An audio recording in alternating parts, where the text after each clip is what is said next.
Ready? Okay, well, good afternoon, and pleased to call to order the Thursday, March 11th, 2021 meeting of the Sacramento Regional Solid Waste Authority. And thank colleagues for being in attendance today. And we'll jump right in with a quorum call to see if we have a quorum established, and then we'll read some brief notifications into the record and do our Pledge of Allegiance, and we'll get right into the agenda. So, Darrell, you want to go ahead and call the roll, please? Member Desmond? Here. Member Lalohi? Here. Member Cerna? Here. Member Kennedy? Here. Member Guetta? Here. Member Vang?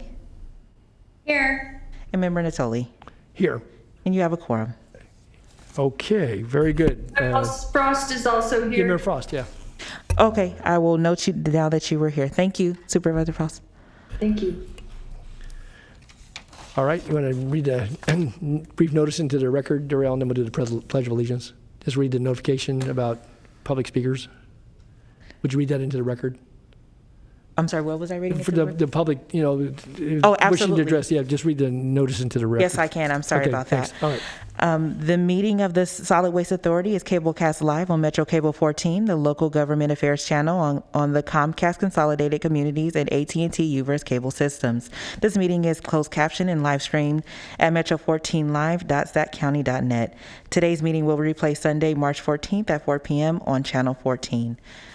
In compliance with directives of the county, state, and Centers for Disease Control and Prevention, CDC, this meeting is live streamed and closed to in-person public participation. Temporary procedures are subject to change pursuant to guidelines related to social distancing and minimizing person-to-person contact. To make a verbal comment at today's meeting, please dial 916-875-2500 and follow the prompts to be placed in queue for a specific agenda item or off-agenda matter. When the chair opens public comment for a specific agenda item or off-agenda matter, callers will be transferred from the queue into the meeting to make a verbal comment. Written comments are also accepted. Send your email to boardclerk@saccounty.net. Your comment will be routed to the board and filed in the record. And that concludes your announcements. Okay. Well, thank you. And Director Lalohi, would you please lead us in the Pledge of Allegiance? Sure. Everyone could stand.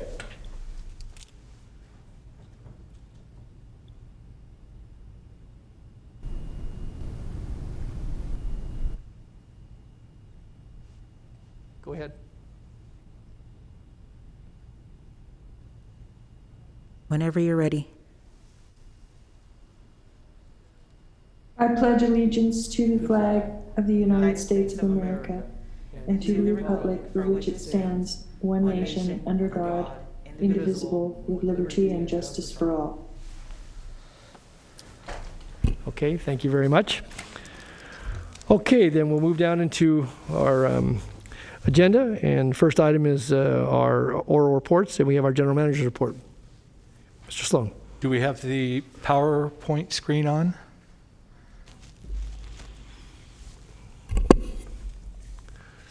There we go. Thank you.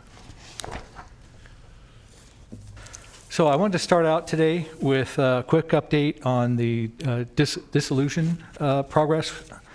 In terms of the county code and the city code was approved February 2nd and became effective March 2nd. The county code, the county department is prepared for a March 23rd board meeting in the afternoon. I think it's 3 o'clock, timed item for consideration of folding in the commercial ordinance into the county refuse code. And then the follow-up request for approval of the amended code would be April 6th. And at that point, then both entities would have their codes in place. City has hired all their staff for the commercial program, and they're being currently trained by the SWA staff. And we are developing a new electronic reporting system for the county and the city post-SWA so that both entities can continue to monitor the revenue and track their accounts. City and county franchise applications will be available March 15th. Those get turned into the respective entities, and franchise agreements in front of the Board of Supervisors and City Council is scheduled for June. At this point, everything is progressing smoothly. And in fact, we have Aaron Treadwell from the city here if there are questions on the city side. But we both feel really good about the progress that we're making, and we're right on target for the deadline. Okay. Maybe just at this juncture, let's pause for a moment and ask if there's any members of the authority that want to ask any questions of Doug or Aaron or anyone else that's on the line. Any questions? I don't see any hands raised by any of the members. Okay. Thank you very much. And as always, if you have a question for SWA staff or for the city or county staff, please do not hesitate to reach out to one of us. The next item I wanted to cover was commercial recycling and organics compliance. Cal Recycle, as part of AB 1826, dropped the threshold from 4 cubic yards to 2 cubic yards effective December 31st, 2020. I will tell you that as the SWA staff, we have really been focused on compliance with SB 1383, which has a set of regulations effective January 1st of 2022. So SWA staff has been in regular communication with Cal Recycle staff on the differences and getting through the waiver process. What is going to require businesses with 2 or more cubic yards of trash and recycling combined will be required to obtain organic services by July of 2021. And SWA is creating the outreach for the newly regulated businesses and will partner with the PBIDs and chambers to get the message out. So we'll be aggressive in trying to get that out. We've been making a lot of contacts. We have in the past shown a chart that shows the number of contacts we've made with businesses, and that number, we got a slow start to that. And with Cal Recycle's urging, we've done a lot more outreach. Still have more to do, but we will be on the SWA side. We are intending to be, on the county side of the commercial process. We are intending to be in compliance commercially January 1st of 2022. As part of the negotiations or discussions with Cal Recycle, we have submitted their implementation plan and have been continuing to work with them. We have monthly reports that we send to them. Franchise haulers will coordinate the mandatory recycling bin deliveries. And I would just stress that while the haulers all want to comply with that, they're at different points of trying to get to compliance, and so it's a competitive thing. And if they go, hauler A goes to their businesses today and hauler B waits until September, there may be a competitive advantage in there. So we're trying to coordinate with all the haulers, all the franchise haulers, for basically the rollout at the same time. We want to start the deliveries in July of 21 with full compliance by the end of 21, which is consistent with SB 1383 kicking in January 1st of 2022. Non-compliant businesses will get a 30-day notice from haulers, and then the mandatory bin service will be delivered and services will start. So there'll be a lot of communication between SWA staff, the haulers, and potentially businesses that feel like they shouldn't be part of the program. But I think we have a really good process ready for dealing with those issues. We have some threshold changes for business and multifamily organic recycling. Businesses with 4 or more cubic yards of trash and recycling must have organic recycling services. That's part of AB 1826. That number ratchets down from July of 2021 to the end of the year. Businesses with 2 or more, and that's not that big of a threshold for businesses to meet. So even small restaurants will be subject to all of this. And January 22 and after, all businesses and multifamily properties must have organic recycling services. And that, as I was explaining, that is the kicker with being in compliance with SB 1383. And then we just did kind of an average right now so we could give you a taste of what the cost is going to be.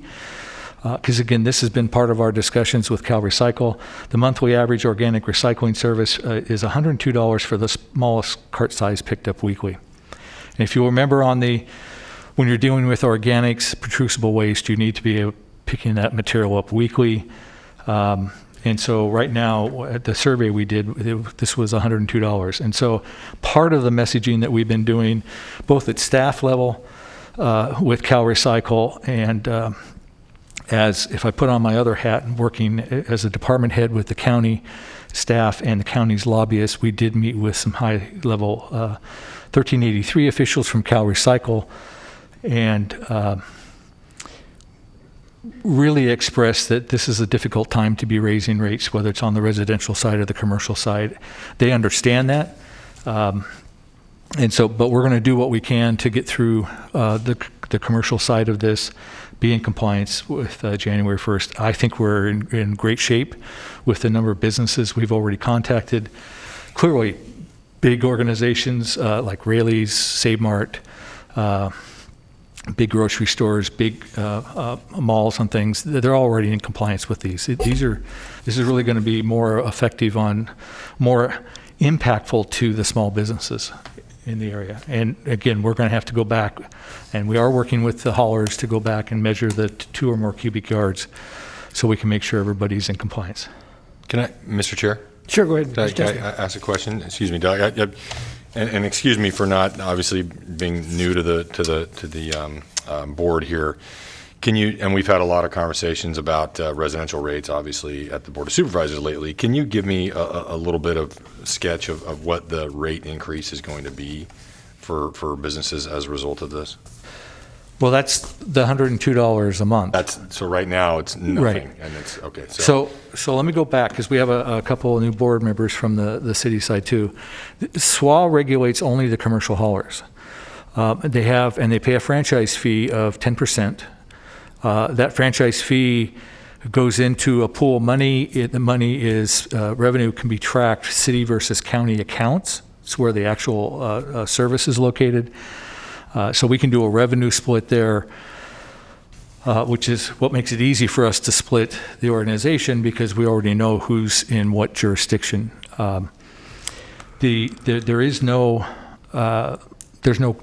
franchise fee increase proposed in this process to meet 1383 or 1826. Okay. It's simply a matter of, if you generate 2 or more yards of trash and recycling and you're required to have organics collection, our survey says that customer is going to pay $102 a month for that cart at their business to be picked up weekly.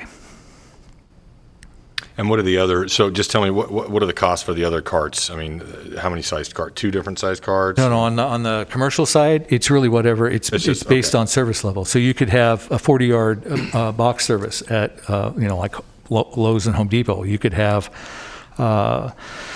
front load bins that are at different malls, at shopping centers, at some restaurants and things like that. Especially if you go downtown, you'll see a lot of front load containers in alleys down there.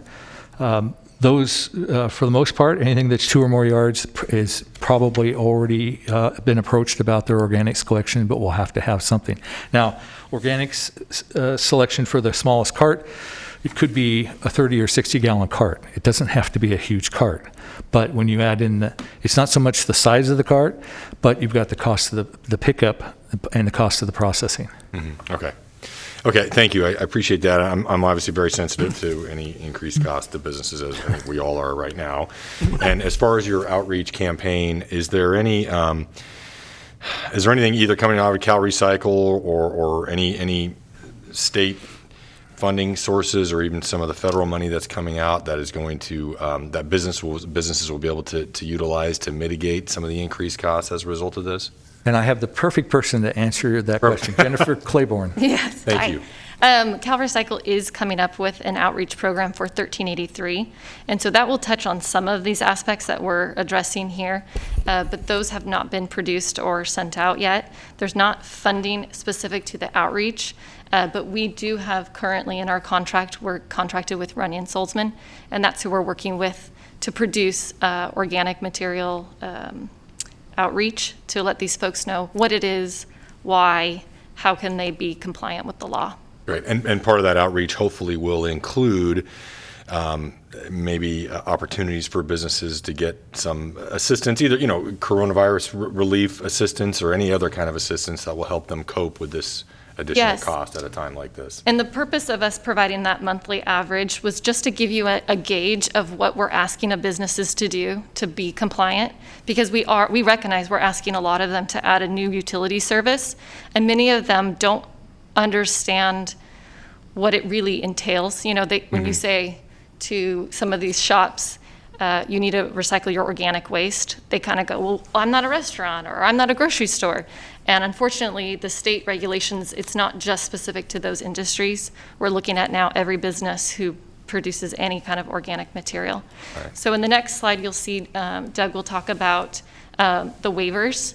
The law does allow for waivers. The business has to meet a certain threshold to receive those waivers, however. So currently, under 1826, what we found is as our inspectors go out to these businesses, if they can find that due to reduced operations, because, for example, restaurants aren't at full capacity, and they can prove that they produce less than 100 gallons of organic material, they can meet that waiver, and they're no longer required to have that Okay. organic. Great, good. Those organic services. However, and I don't want to take Doug's thunder. Yeah, no, go ahead. I'm sorry. Proceed. Okay, No, I'll just talk to this slide. You'll notice that on the left side of this slide, there is a visual of approximately 100 gallons. That is currently the threshold. If you produce less than that, you can receive a waiver. However, starting July, this will be matching 1383 regulations. That's going to ratchet all the way down to 20 gallons. So you can imagine the pool of businesses who are required to recycle their organics is going to grow, because there's not many businesses out there who produce less than 20 gallons. And that's what I'm hearing. I'm hearing from some businesses already that are confused about this and very alarmed about this Right. additional expense that they're going to have, so. Absolutely. And that's where we're trying to do the best that we can to communicate with these businesses of what their options are. They can reduce their trash size. They can, there's a few other alternatives if they can meet this waiver. But then at the end of the day, we have the law that the state is requiring us to mandate. Okay. Thank you.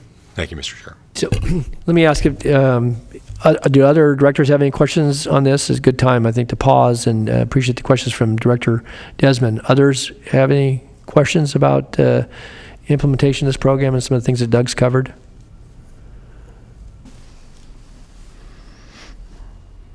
Okay.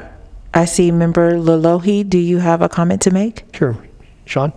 Yes, Mr. Chair, I have a quick question. The $102 per week as a hauling fee, ultimately, this product gets hauled, gets dropped, and the product is utilized, and there's money to be made off of other people's trash or garbage.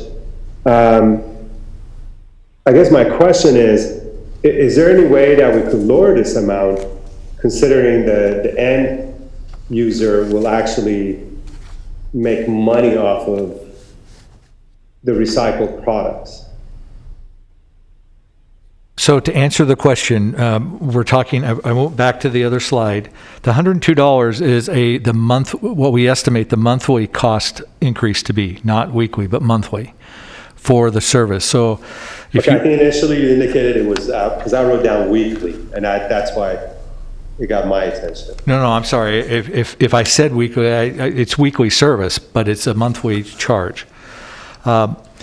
We did, see if I go back in time, in January of 2019, I believe, the city of Sacramento, the city of Folsom, and the county of Sacramento pulled their potential green waste organic material resources, did an RFP to find homes for the total tonnage of green waste with food that we had in the area, trying to get the biggest, trying to put out the biggest amount of material out there and get the lowest rate that we could for the processing.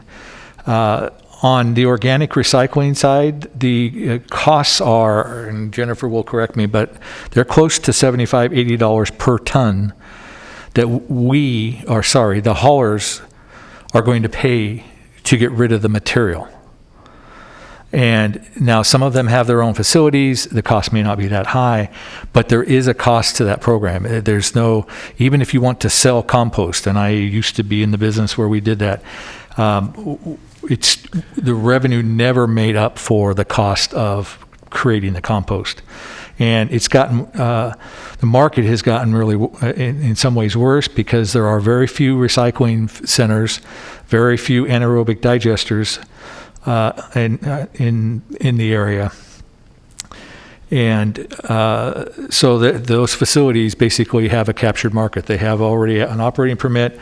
They can accept the tonnage in, and it's basically they're setting the market rate. And we did the best we could with trying to get rates for on the residential side, but it is a cost program. It's not a revenue generation, and that's true, at least on the county side for recycling, curbside recycling materials. We're paying anywhere from $20 to $100 per ton to get rid of the curbside material because the market has just dropped off tremendously. And I can't speak for the city because I don't know their numbers. And Doug, do you mind if I add, because it's an open market, we don't have control over the charges that the commercial haulers contract with the generators, with the businesses. We pride ourselves on having that non-exclusive open market to help drive those prices down as low as they can be since there's a competitive market. Does that help answer the question? Thank you. Good. Thank you, Sean. Other questions? I don't see any other member with their hand raised to speak at this time. Okay, I had one. I just noted in the local Galt paper, their weekly publication, that City of Galt, obviously, that regulates their own commercial, residential waste collection, and has the obligation, obviously, to see to it that the various recycling requirements are met. But that they were discussing, at least the provider in their city, again, for a comparable service, at least as I understand it, just a general description here of with the waivers in place, that they were charging, and they were asked to approve in their ordinance an $87 a month application for the small generators. Now, it's not a significant difference, and obviously here, again, we regulate the haulers and not the, I guess what prices are charged, but and that's $15 a month, and over the course of a year, adds up to some real dollars for a small business. Any idea what the range? I guess it calls the question what the range is, and I see Jennifer, you got your hands up, so go ahead. Yes. When I did make this poll, it was through several haulers, and that range could be from 75 to 125. So again, it's up to the business to do their due diligence and getting those quotes on that service. So, and remember too that a hauler has in theory, they have all the service for my convenience store, the refuse, the recycling material, and this organic material. I can adjust, as the hauler, I can adjust those rates however I want them to appear, whether it's one rate for all three services inclusive or whether they're individual rates. Mm-hmm. And so all of that pricing is not regulated by the SWA. It is 100% between the hauler and the generator and who they've signed up with contractually. I would say the only influence we have is on that franchise fee, because as you could imagine, those franchise fees get passed from the hauler to the generator, to the business. But as Doug mentioned, we have no intention of increasing that at this time. So the control we have is to keep it steady at 10%. And well, may I kind of raise another question, and just as you mentioned that, Jennifer,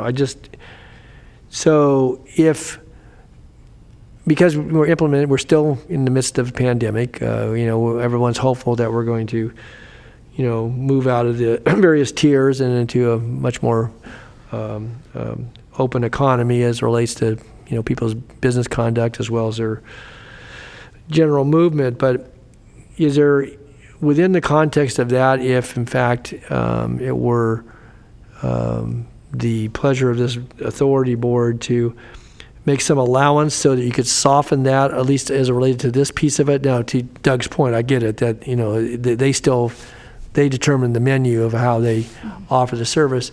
But with the contracts, because a lot of those, if I recall correctly, those contracts aren't always a month to month. People have entered into a contract as a part of their arrangement with the person or the party that removes the trash and other materials.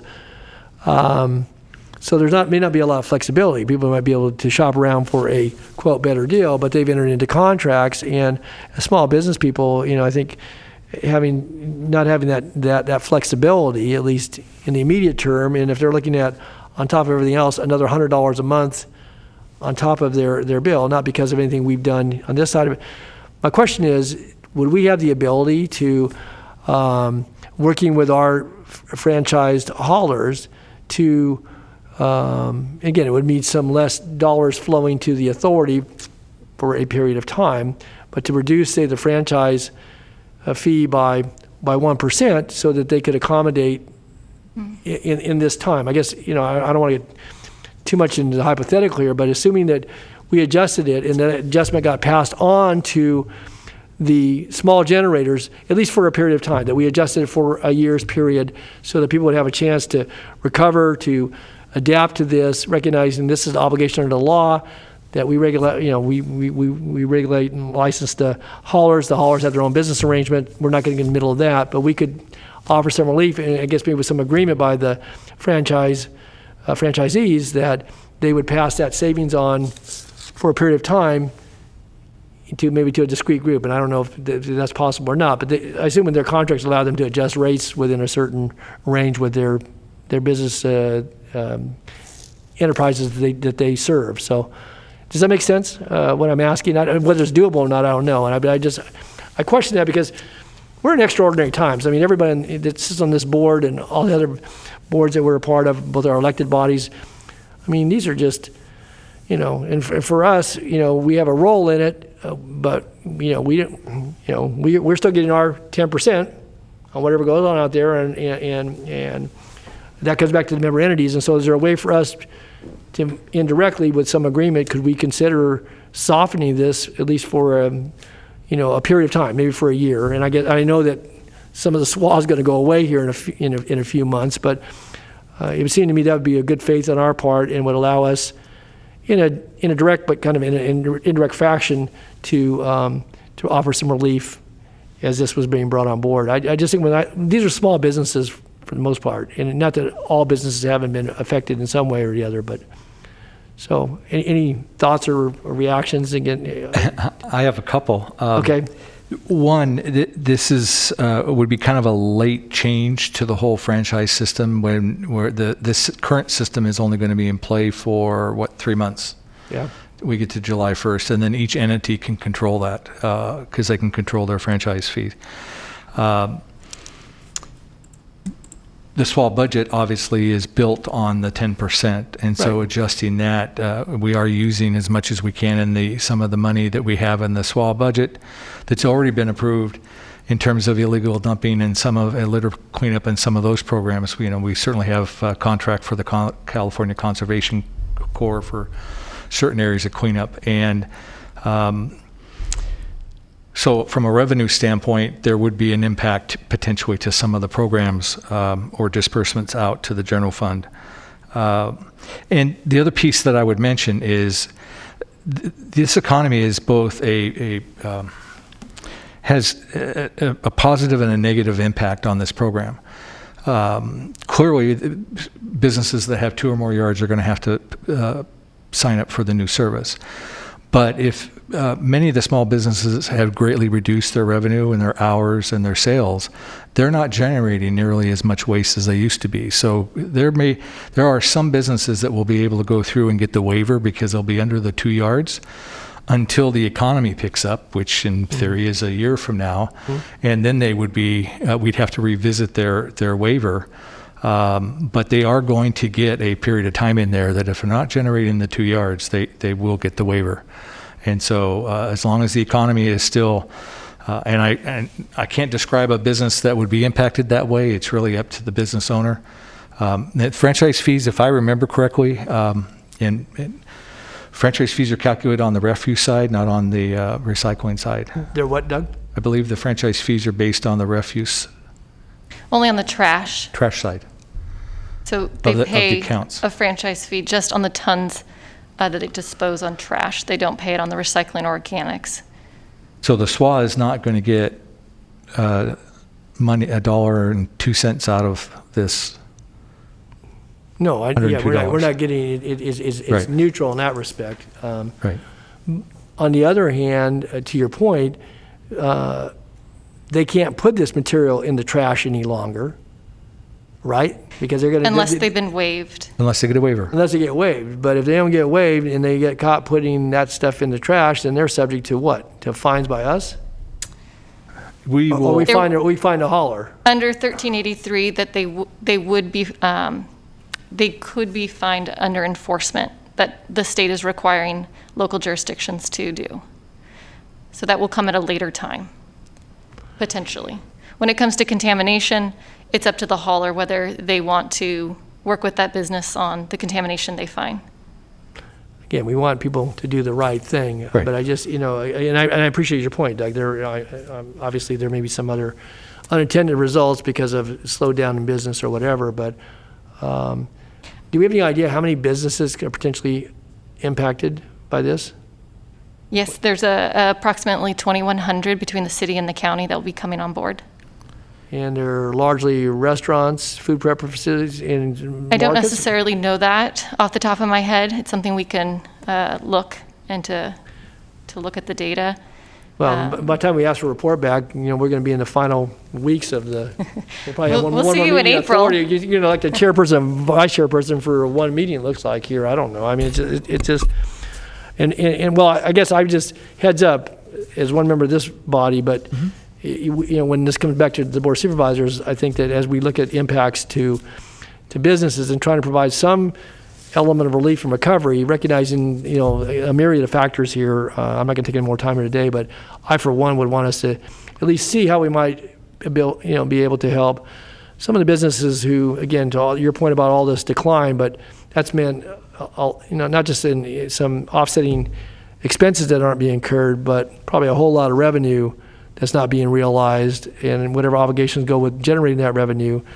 And for, I've seen statistics, and you've probably all read them, 20-25% of the restaurants either haven't made or won't make it through the, end of the recession, and that's impactful. And there's a lot of other businesses that have suffered too, so maybe just a heads up when this comes back before us. It sounds like next month we're going to see it at the board. Is that right? Just a general comment, though. Remember, Yeah. this is a state mandated program, right? This is not the SWA program. No, I know. 1826 and 1383 are state mandates. Right. Well, I'll just be very frank about it. I don't think they're very inclined to help us help others through it. So if we want to help people through it, our local businesses, our local business people, our folks who in many cases reside in this community, then it's a choice we make, but we do charge on the trash, on this franchise, so as revenue comes to the local government entity. Right now, city and county through the SWA, it will come city and county individually in a matter of 3 months, as you said, or a little more.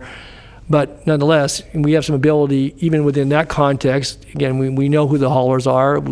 They appear before us on a regular basis, and even though they're part of the regulated community, it seems to me we have some ability to have that conversation, recognizing that the state's implementing this. And we can talk about who the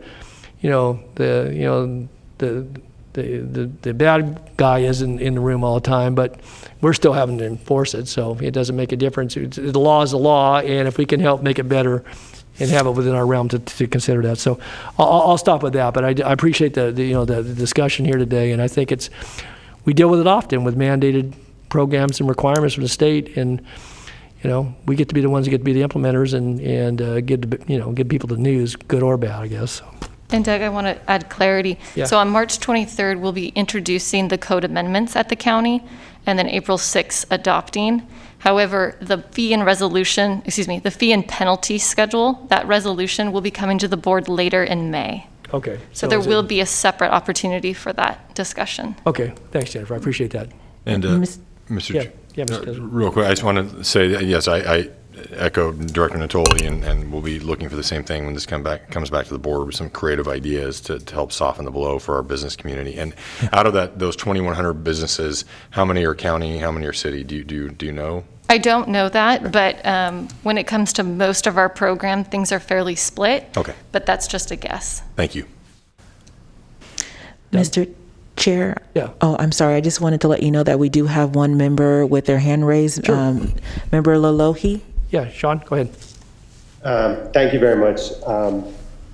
Just a few quick questions. I want to make sure I get this right. So this will be a weekly service at $102 per month. It's weekly service, billed monthly, and the average of our survey at the time we did the survey was $102.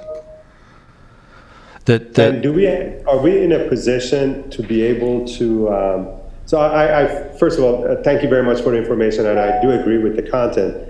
However, due to the pandemic, you're right, some of these restaurants have slowed down, but I think we all know that as we're getting vaccinated, some of these restaurants that have slowed down or even closed, they're going to try to open up and re-engage, which I'm hoping that their businesses will pick up. I'm still hoping that we can give some of these restaurants or businesses a relief for at least, till end of the year, or at least for 1 year. Are we as far as negotiating with the haulers, is that something that we have the opportunity to do, or is that something that it's been done, or it's state directed? Because I understand this is a state guidelines, we have to simply follow it. But as far as negotiation, is that us negotiating with the haulers of how much they're charging, or that's completely out of our control? So that was part of my discussion with the Cal Recycle officials. They were pretty adamant on the commercial side that the law's been, 1826 has been on the books. Everybody's known about it. The businesses should already be complying with it. There wasn't, there was more potential movement on the residential side in terms of, do you have to start a residential collection on January 1st or not? But from the business standpoint, this isn't a negotiation between the SWA and haulers. It's the haulers and SWA complying with state law. And we don't have a lot of movement there. If I put my county department director hat on, we are trying to get Cal Recycle to ease up, and in some of the discussions we've had with legislators, it's been, can we get this delayed for the economy to approve, et cetera, et cetera. But the deadlines for 1383 are set, and the delay of those deadlines would require legislative action. And so if you're on the city side, I would suggest talking to your city lobbyist persons. I know the county is doing that, trying to generate some interest in at least getting 1383 delayed for some period of time due to the COVID. The other thing I will mention is, I didn't read the whole article, but in one of the articles I read today, the $301 million, the $1.9 trillion COVID bill that's out there, there is money for potentially business relief, and I don't know, that would be up to the city council and the board of supervisors, but there may be a way of carving some of that out to help businesses with this program for some period of time. Any other questions, Sean?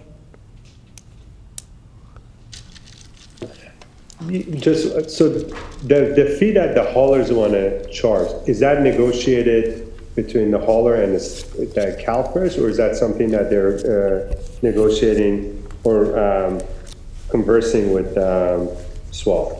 No, it's a negotiation between the generator, their client, and the hauler. I would add that we're one of those unique jurisdictions in the state who still has a non-exclusive open market, Many cities and counties throughout the state have an exclusive, so they only have one hauler who services all their businesses.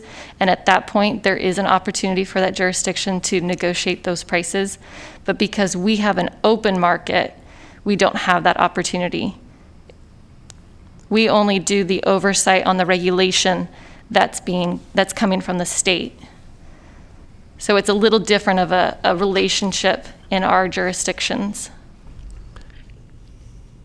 So we Will have. we be able to give all the businesses that are required to do this a list of the haulers so they can decide who they want to go with? Absolutely, and we already have that on our website. It's an option for them to work with who they'd like. But as Board Member Natoli mentioned, once they're in contract, it's a contract like any other contract between the business and the hauler. We do put some regulations into the franchise agreement and into our code language that doesn't allow them to take advantage of businesses. Mm-hmm. But for the most part, we don't get really in the weeds with their business handlings. That's something that the open market takes care of on its own. So I definitely hear your concerns with this additional cost for these small businesses. To Doug's point, 1826 has been in place since 2016, and the state, again, I'm not trying to pick sides here, the state is really trying to reduce the carbon footprint and methane, and so this is their goal in reducing that methane, is to capture this organic material. So it's difficult right now, and so that's where we're trying to come up with solutions and creative ways to still meet the state's requirements, but help these businesses out during these difficult times. So I think reducing franchise fees is a creative solution that we'll have to look into. Thank you. Okay. Thanks, Director Lilly. Any other member of the authority want to weigh in on this? I don't see any more hand raises at this time. Okay, very good. Thank you. Doug, I go did ahead. put up the chart that I mentioned earlier. This is the compliance chart. You'll notice January of 2020, we were 35% for organics, and now we're up to 76% at the end of December. So we're making progress. I wanted to add, part of that increase is due to the fact that we did approve so many waivers. Because once someone receives a waiver, they are compliant with the law. So I have to admit, part of that that increase is due to that reason. Okay. Thanks, Jennifer, for that clarification. Okay, so from the standpoint of the SWA, right now, with the SWA ending at the end of June, we know for sure that we need to have a board meeting in April.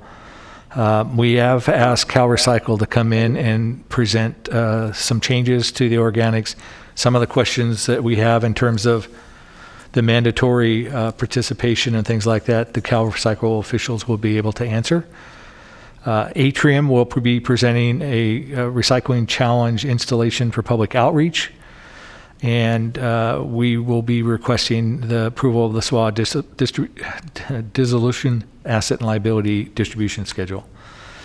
Just for the board members, we do have May and June board dates on your calendars. They're reserved, and we're just waiting to see if we need to have them, and if we do, we absolutely will. But we just wanted to put it out there that potentially April could be our last meeting before the dissolution.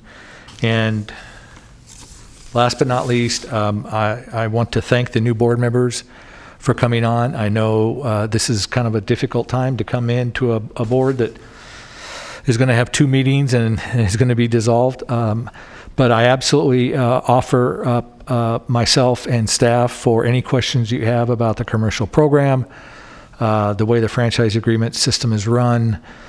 We have worked very closely with Aaron Treadwell and the city staff on the ordinances, how the SWA runs, the good points, the bad points. We have done outreach to all the haulers, so we included them in the dissolution process, so they're aware of what's going on.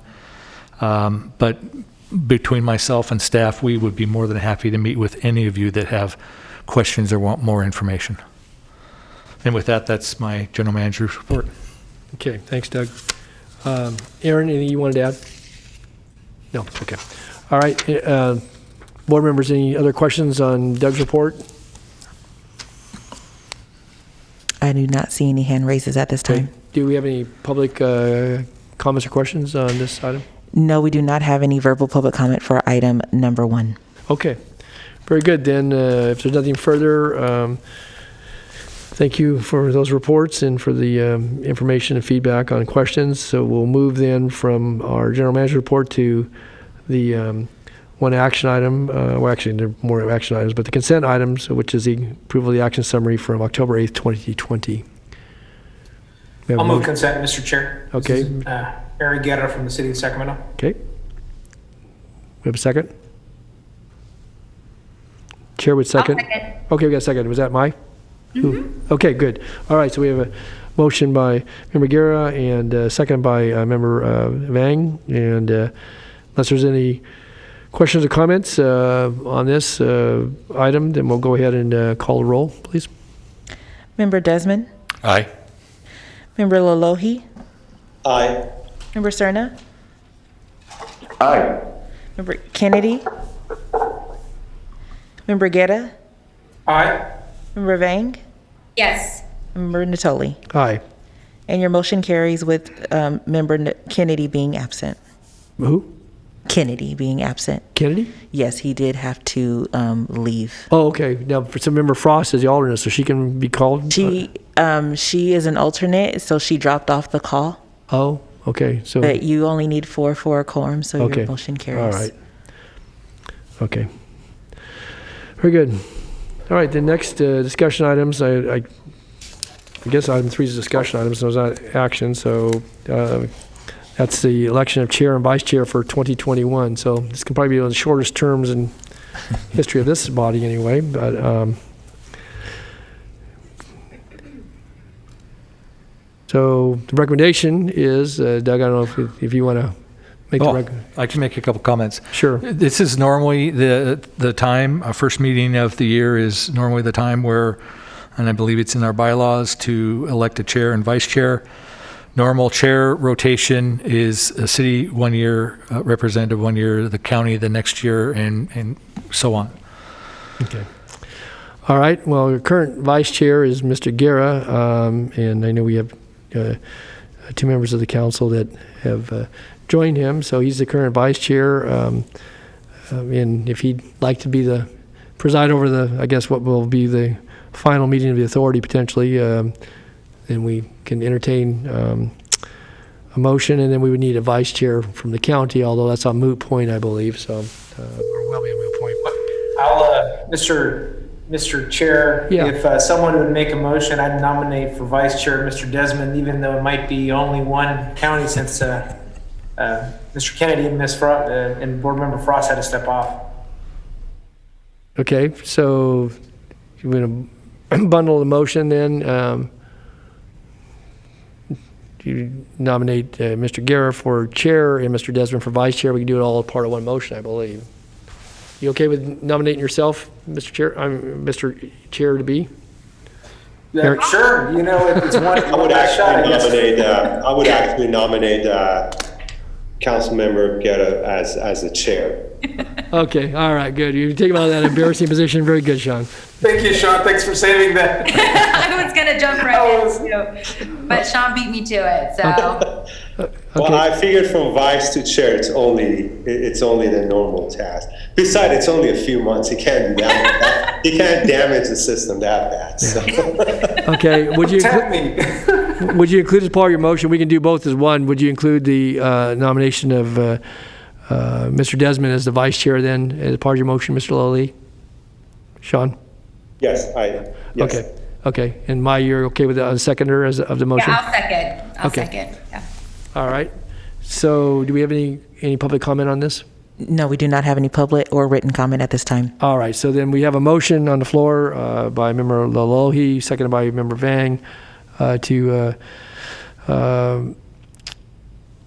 nominate and to elect as our chair, Mr. Ari Guerra, and our vice chair, Mr. Rich Desmond, for the 2021 year, and with no beyond, it doesn't sound like. So with that, then, if nothing further, please vote. Call the roll. Member Desmond?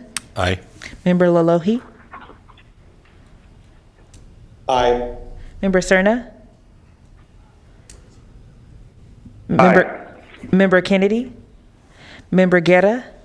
Aye. Member Vang? Yes. And Member Natoli. Aye. And your motion carries with Member Kennedy being absent. Okay. Mr. Gary, you want me to go ahead and continue to run the meeting for the remainder portion of today? Okay. If you could, then I'll take over the last one. Okay, you got it. Okay, very good, thank you. Okay, with that then, moving through our agenda, we're now down to item 4. We have a presentation by Breathe California, Sacramento Region regarding food waste recycling programs at schools. And I don't know who's going to introduce this item. We have a representative from Breathe California on the phone. Okay. Yes, very good. Katie, are you there? Can you hear us?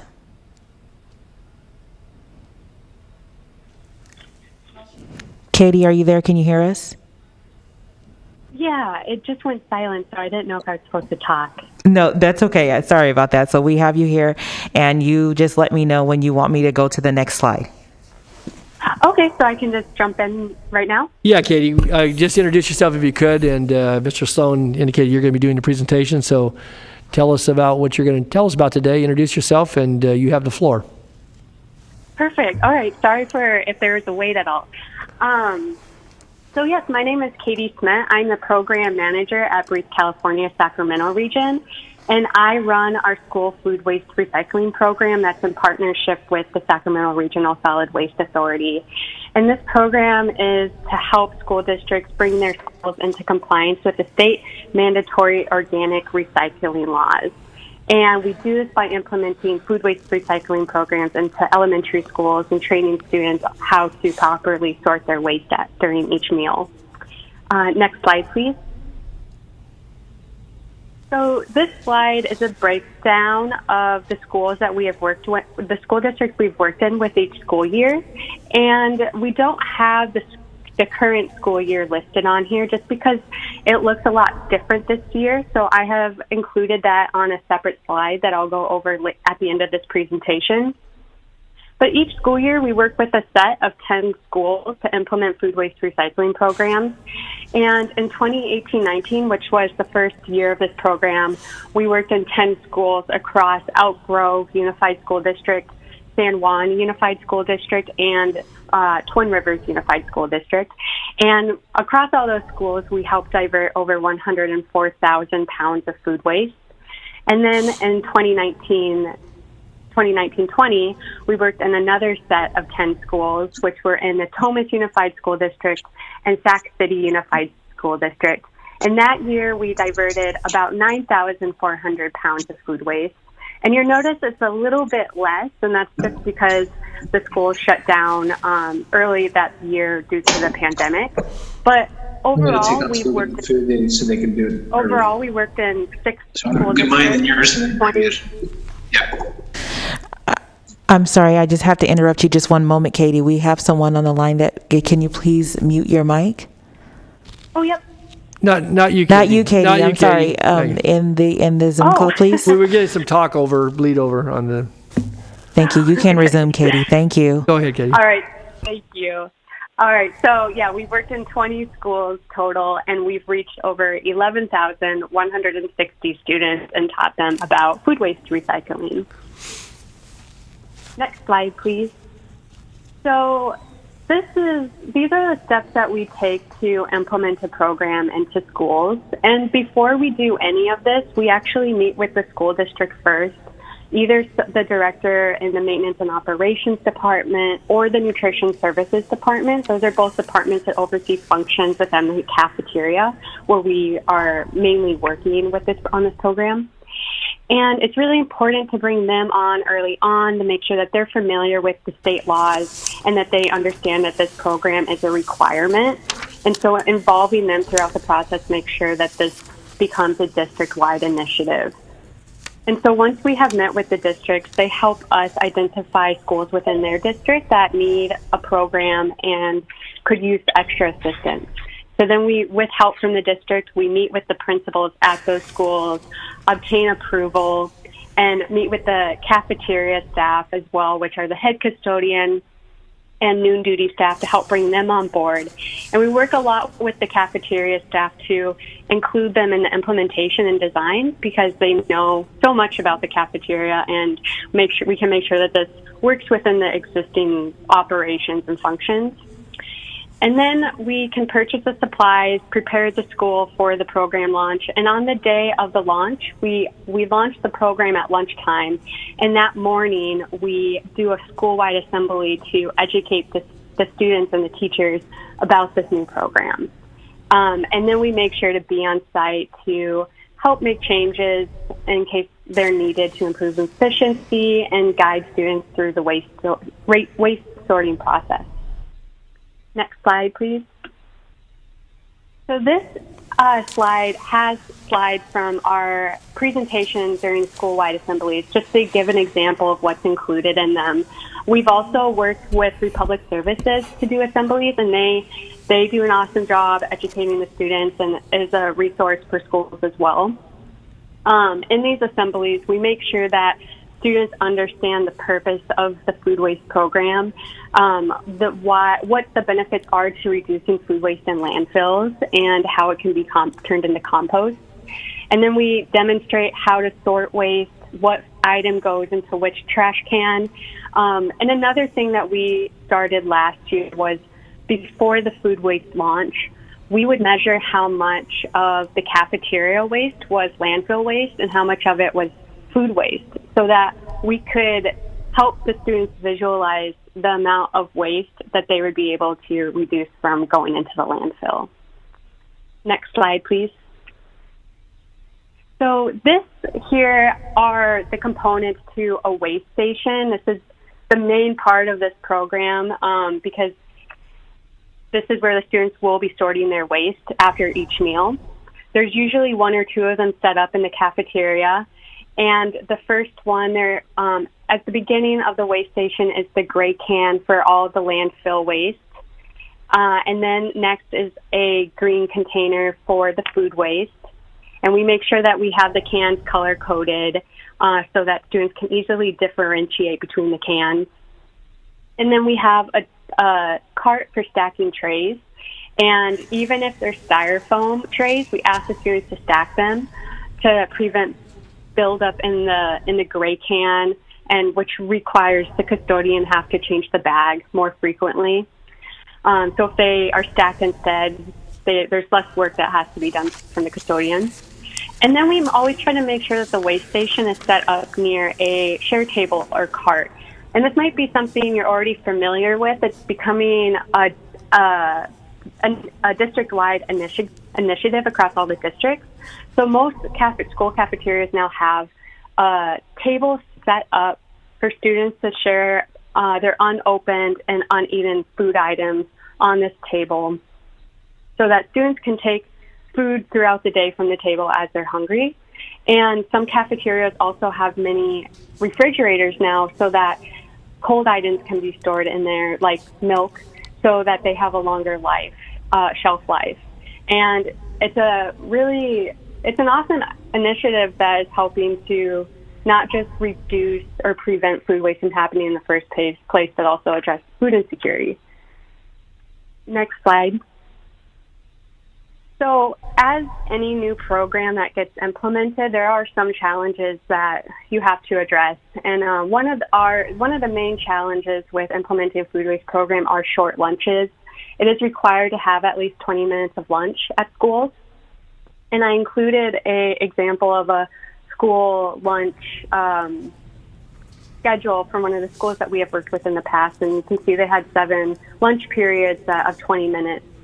And this is usually the amount of time for the students to get in line to get their lunch, sit down and eat and socialize, and then be dismissed and throw away their lunch. And when you add the green container for food waste into the mix, it does slow down the process a little bit, since students before could just throw their trash away and be out the door. But now we're asking them to stop and think a little bit more about where their food goes. And then in addition to that, there is some at some schools there is limited staff capacity in the cafeteria. And so there might not be someone there to always monitor the waste station. So those things combined can sometimes create a buildup at the waste station. Next slide, please. But we have been able to find ways to address these challenges, and those are through recruiting students to help monitor the food waste bins during lunch and provide that peer-to-peer learning, and so that they can teach each other about how to properly sort waste. And it also kind of instills that stewardship and responsibility for the program. Also including incentives to recognize positive behavior in students who are properly sorting their waste. A lot of schools already have reward systems in place, and so being able to incorporate the program within those reward systems even helps make the program more part of school culture. Oftentimes schools will recognize a class that's been well behaving by letting them sit on the school stage at the end of the month or give them extra recess. So being able to build the program into those incentives helps. And then also, lastly, but most importantly, would be leadership. Finding those champions at the school and district level who really believe in this program and want to support it and recognize that it is a requirement, so that they can help make sure that all schools are supported and build the program into more schools. Next slide, please. So one outcome from this program has been that we've created an implementation guiding toolkit that is a step-by-step guide to help schools implement programs on their own, and is a way for us to expand the program into more schools without us having to be there. And all the resources are housed on a shared Google Drive that has resources for training students and staff and best practices, such as how to set up a waste station. We created an animated video that teachers can show in the classroom to teach students, as well as remind students about sorting waste at lunch or at any meal. And we also, during the pandemic, we created a activity and coloring book with a local artist that students could learn about food waste at home as well. Next slide, please. And then, as I mentioned, this school year looks a lot different. And so we initially were going to implement the program at Twin Rivers Unified School District at some of their schools. And so we, of course, adapted with virtual learning, and that resulted in 3 virtual lessons that covered different topics around food waste, such as composting, the benefits of reducing food waste in landfills, as well as strategies to reduce food waste at home that students could practice with their families. We also wanted to figure out how we could reach whole families, and we did a PSA campaign on the Nutrition Services Facebook page about the benefits of reducing food waste in landfill and strategies to practice at home for parents and families and guardians to be able to use.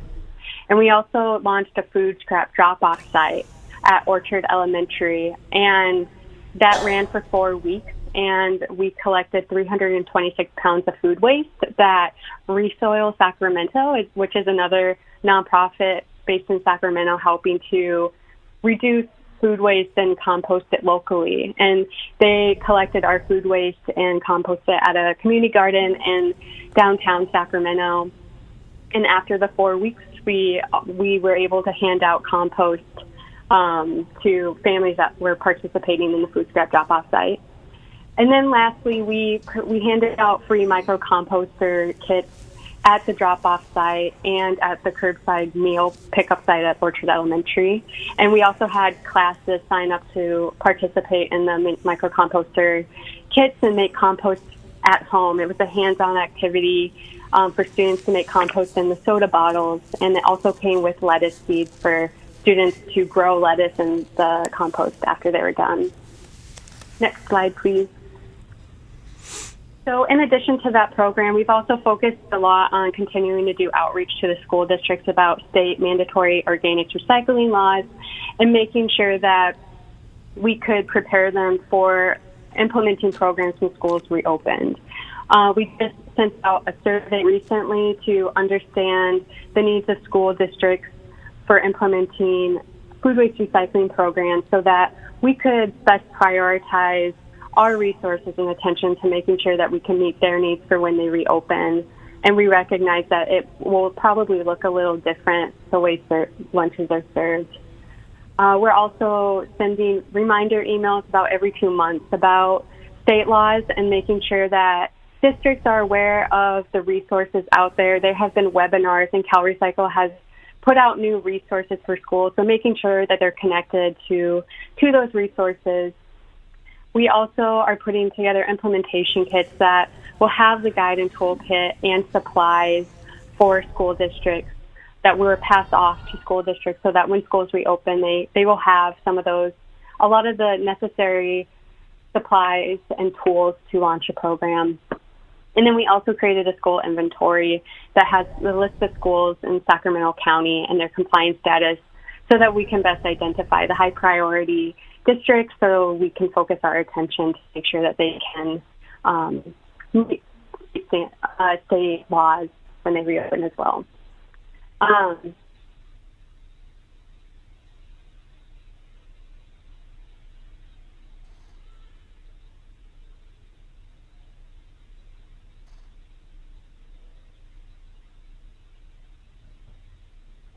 You still there, Katie? Yes, I'm here. Oh, good. Okay. So did you want any concluding comments? And I'll turn to members to see if there's any questions or comments. But it sounds like a lot of work, a lot of effort, and certainly some really good results. So kudos to you and all the folks that have been a part of the program. Thank you. So let me ask, any member of the authority want to weigh in on this? Madam Clerk? I don't see any hand raises at this time, and we also do not have any public comment at this time on this item. Okay.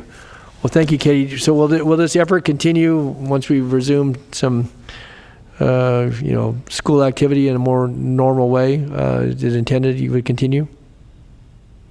Our intentions, yeah, we have plans to still do more work when schools reopen, and at least just be helping to prepare, making sure that they have what they need when they do reopen. Good. Well, thank you so much for your leadership and Breathe California. I don't know, Doug, Jennifer, anything you wanted to add in having worked with? I would. I just would like to say that in my experience in the industry, school-age kids, as we saw in these slides, are the absolutely best recycling champions you can have in a house. And they make the biggest impact to a family, not just to that school, but all through the family, because they're constantly correcting their parents, their older brother, their younger kids, making sure the right material gets in the right can. And as we look to California and going into future years, and more materials need to be in the right bins, especially to keep the costs down for the programs. This is a program that is extremely valuable to get to the kids at that age. By the time they get into high school, it's probably a little too late for them to really grasp this, but at a younger age, and they'll never forget these things. So Katie and her team are doing a wonderful job with us.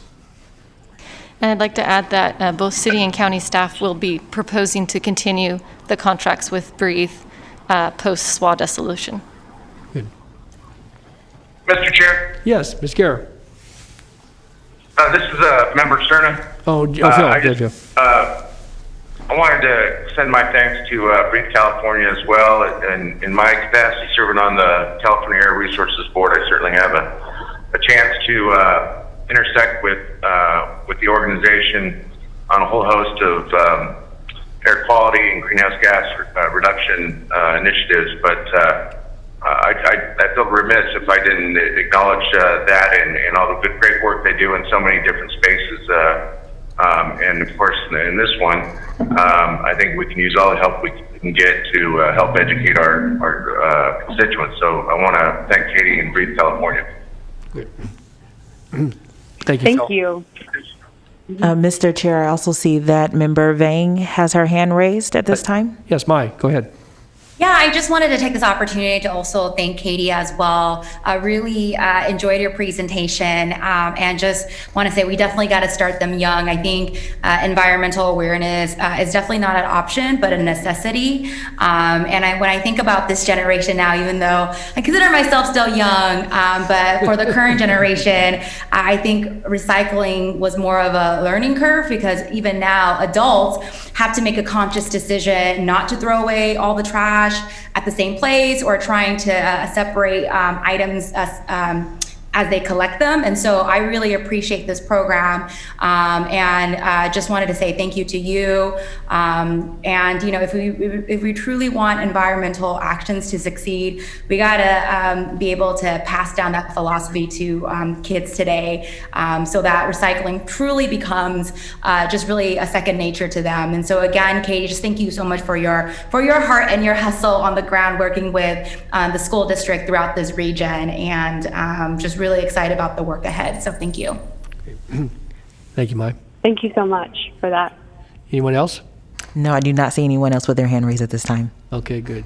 Well, thank you, Phil. Thank you, Mai, for your comments. Thank you, Doug. And thank you, Katie, again, for your inspiring leadership amongst the generation that obviously will make this, as Member Vang said, just second nature, be a way of life, and it'll come very naturally to them because of what they've been exposed to in their younger years, and again, they'll lead in their families and in the community. So, good work. All right. Thank you. Thank you so much. You bet. And again, continue on. Thank you very much. So, if nothing else on this item, then that was a receive and file. We appreciate the presentation, and we do have one other agenda item. I know we're getting a little short on the quorum here, so with that, then if there's no further comments, and certainly compliments to Breathe California, we'll move to item 5, which is an action item in consideration for approval of the City of Sacramento's request for early distribution of funds for city transition expenses. So there's a staff report. Mr. Sloan, you want to, or Jennifer or Aaron want to carry it? And we have Aaron Treadwell here from the City of Sacramento. Okay, Ms. Treadwell. Thank you very much. I'll make this short. This is regarding the dissolution, and when the SWA dissolves and we become our own entity, we looked at our budget, and really the proceeds that we would receive from the first franchise money from the haulers really won't come to the city until September. And also, history has shown that when we do the end of the year split of the funds from the franchise fees between the city and the county, also those funds don't usually reach the city until September. So once we are our own entity, we're going to have about 3 months where we would not have any income or funding. So we are asking that the SWA advance approximately the amount of money for the program to run for the first 3 months before we actually start taking in our own income. And that equates to $676,000. And there's information in the staff report as to kind of what the breakout for that is. So we are bringing, SWA staff is bringing that forward today for the board's consideration and approval. The second piece to that is previously the SWA approved the funding for a building build-out that we are starting to work on now to accommodate the additional staff the city has had to take on as a result of taking on its own commercial waste compliance program. Just with the way this world has been and this year has been, the build-out of that is really probably not going to start until right around the time the SWA dissolves in June. So what we are, staff is simply asking for is the contract as it stands and the funds have been approved. It was a reimbursable contract, so we had to expend the funds and then get reimbursed.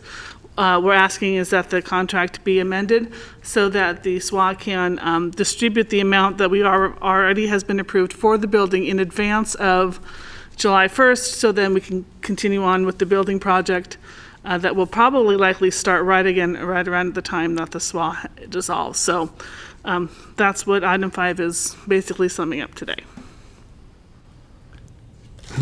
Okay, so the total amount's about $1,082,000, is that correct? Correct. The $416,000 has already been approved by SWA. Correct.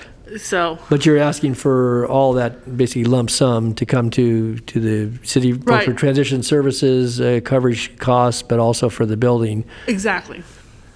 So that it would be able to come to the city right around July 1st. Okay.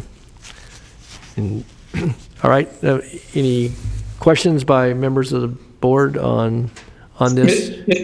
Mr. Chair, this is Eric Guerra from the city. I just wanted to thank the staff for all the great work and also to move the staff report. Appreciate their willingness and nimbleness to move quickly to respond. Okay. It's a motion. Do we have a second? I'll second. Okay. Seconded by Director Desmond. Any other comments or questions regarding the motion and the staff recommendation? There are no public comments, verbal comments or written comments at this time, and I do not see any hand raises in the chat. Okay, so if there's nothing further, then I will turn to the clerk and ask her to call the roll, please. Member Desmond? Aye. Member Lolohi? Aye. Member Cerna? Aye. Member Kennedy? Member Guerra? Guerra, aye. Member Vang? Yes. And Member Natoli. Aye. And your motion carries with Member Kennedy being absent. Check is in the mail. Thank you. Okay. All right, that takes us... For certified funds. Okay.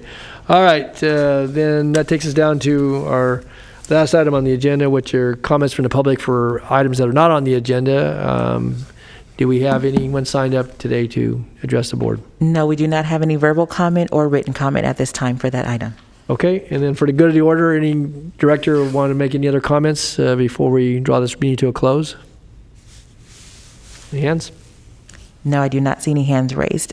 Okay, well, this is my last duty as your current chair. I'm going to turn the gavel over to Mr. Guerra directly after this meeting, so get that FedExed over to you, Eric. And Well, thank you, Mr. Chair. yes. Oh, I'm gonna send it when I'm done with the meeting. I'm gonna send a gavel over to you immediately for the next, so you're ready for the next meeting. I'm kidding, Eric. Okay, very good. Anyway, enough of that. I know we've gone long, and so thanks everyone for their patience, and we'll adjourn today's meeting of the Solid Waste Authority. Thank you.